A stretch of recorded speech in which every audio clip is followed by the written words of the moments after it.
మీరు ఏ హీరో కానీ, జూనియర్ ఎన్టీఆర్ గారి దగ్గర నుంచి కానీ, అల్లు అర్జున్ దగ్గర నుంచి కానీ, ప్రభాస్ గారి దగ్గర నుంచి కానీ, చిరంజీవి గారు కానీ, ఎవరైనా సార్, రామ్ చరణ్ గారు కానీ, నాని గారు కావచ్చు, any hero, any language hero, మనస్ఫూర్తిగా I enjoy the work, I appreciate the work.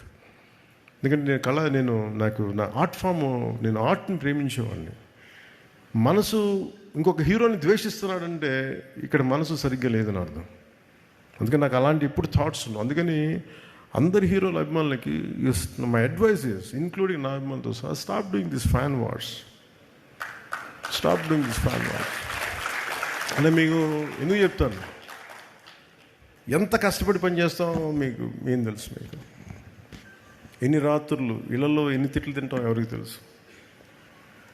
పిల్లల్ని కూడా చూడరు ఎంతమంది Sujit, he could not see his wife and kid for almost 1.5 months.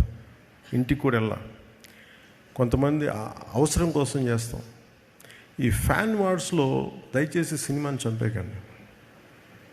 Short life అయిపోయింది సినిమాకి. 6 రోజులు, ఇదివరకు 100 రోజులు 150 రోజులు చూసుకుంటే ఫంక్షన్స్ చేసేవాళ్ళని, ఇలాంటి ఇప్పుడు 6 రోజులకి అయిపోయింది. సో దయచేసి ఫ్యాన్ వార్స్ దయచేసి ఆపేసేయండి. Let us appreciate each other. అంతేగాని ఇలా చూడకూడదు, అలా ఉండకూడదు, మీరు తిట్టుకుంటా ఉంటే సొసైటీలో అగ్లీనెస్ పెరిగిపోతూ ఉంది. ఎవరికి మంచిది కాదు, ఇది ఎవరికి మంచిది కాదు.